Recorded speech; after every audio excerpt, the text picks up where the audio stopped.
கர்நாடக பாசன பகுதிகளில் காவிரி உயர்மட்ட தொழில்நுட்ப குழு வரும் 7ஆம் தேதி ஆய்வு செய்ய உள்ளது. கூடுதல் விவரங்களை டெல்லி செய்தியாளர் நிரஞ்சனிடம் கேட்கலாம். நிரஞ்சன், கர்நாடக பாசன பகுதிகளில் நடத்தப்பட உள்ள ஆய்வின் நோக்கம் என்ன?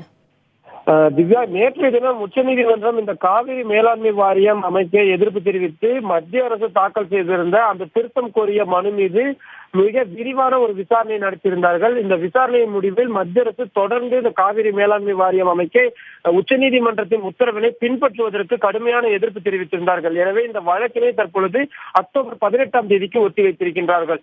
அதுவரையிலும் இந்த காவிரியிலிருந்து தமிழகத்திற்கு கர்நாடக அரசு தண்ணீர் திறந்துவிட வேண்டும். 2000 கன அடி வீதம் அந்த 18ஆம் தேதி வரை, 7ஆம் தேதியிலிருந்து 18ஆம் தேதி வரை தண்ணீர் திறந்துவிட வேண்டும் என்று உத்தரவு பிறப்பிக்கப்பட்டிருக்கின்றது. அது மட்டுமில்லாமல் ஏற்கனவே உச்சநீதிமன்றம் வழங்கிய 5 உத்தரவுகளை கர்நாடக அரசு சரியான முறையில் பின்பற்றவில்லை, நீரினை திறந்துவிடவில்லை என்ற ஒரு குற்றச்சாட்டு இருப்பதன் காரணமாக அந்த நிலவும் உண்மைத்தன்மை என்ன என்பது குறித்து தெரிந்து கொள்வதற்கு உச்சநீதிமன்றம் விளைந்தது. அதன் அடிப்படையில் தான் மத்திய வாட்டர் கமிஷனின் சேர்மனாக இருக்கக்கூடிய ஜா அவர்களின் தலைமையில் ஒரு உயர்மட்ட தொழில்நுட்ப குழுவானது தற்பொழுது உச்சநீதிமன்றத்தால் கான்ஸ்டியூட் பண்ணப்பட்டிருக்கிறது, அமைக்கப்பட்டிருக்கின்றது.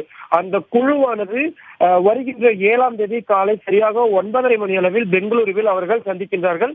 இந்த குழுவில் ஜா அவர்கள் தலைமை தாங்குவார். அது மட்டும் இல்லாமல் இந்த சென்ட்ரல் வாட்டர் கமிஷனுடைய ஒரு உறுப்பினராக இருக்கக்கூடியவர்கள் மசூத் அவர்கள் அந்த குழுவில் இடம்பெறுவார். அதே போல மத்திய அரசின் ஒரு தலைமை பொறியாளர், அதாவது அவர் ஏற்கனவே கிருஷ்ணா, கோதாவரி ஆகிய நீர்பிடிப்பு பகுதிகளில் தொடர்ந்து ஆய்வுகளை மேற்கொள்ளக்கூடியவராக இருக்கின்றார்.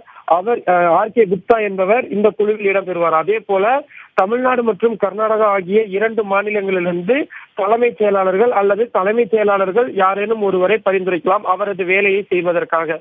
அது மட்டும் இல்லாமல் தமிழ்நாடு, கர்நாடகா, கேரளா, புதுச்சேரி ஆகிய 4 மாநிலங்களிலிருந்தும் தலைமை பொறியாளர்கள் ஒருவரை அனுப்பி வைக்க வேண்டும். இந்த குழுதான் வருகின்ற 7ஆம் தேதி அன்று பெங்களூருவில் கூடி இந்த 2 மாநிலங்களில் இருக்கக்கூடிய காவிரி நீர்பிடிப்பு பகுதிகள், அணைகள், நீர் இருப்பு எவ்வளவு, மழைப்பொழிவு எவ்வளவு நீரினை திறந்து விட்டிருக்கின்றார்கள், விவசாயத்திற்கு எவ்வளவு பயன்படுத்தப்பட்டது, குடிநீருக்கு எவ்வளவு பயன்படுத்தப்பட்டது, எவ்வளவு நீர் வீணாகி இருக்கின்றது, அந்த வீணாகும் நீரினை இவர்கள் சரியான முறையில் பயன்படுத்துவதற்கு வடிகால்கள் ஏதேனும் பயன்படுத்தி இருக்கிறார்களா உள்ளிட்ட அனைத்து விவரங்களையும் இவர்கள் கள ஆய்வாக மேற்கொண்டு அதனை ஒரு அறிக்கையாக தயாரிக்க வேண்டும். அந்த அறிக்கையானது வருகின்ற 17 அக்டோபர் அன்று உச்சநீதிமன்றத்தில் தாக்கல் செய்ய வேண்டும். அந்த அறிக்கையின் அடிப்படையில் தான் உச்சநீதிமன்றமானது அக்டோபர் 18ஆம் தேதி வழக்கு விசாரணை நடைபெறும் பொழுது அதில் உள்ள சில சிறப்பு சாராம்சங்களை முன்னெடுத்து மிக முக்கியமான உத்தரவுகள் பிறப்பிக்கப்படுவதற்கான வாய்ப்பு இருக்கிறது. எனவே இந்த குழுவின் அறிக்கையானது மிக மிக முக்கியமானதாக பார்க்கப்படுகிறது. திவ்யா.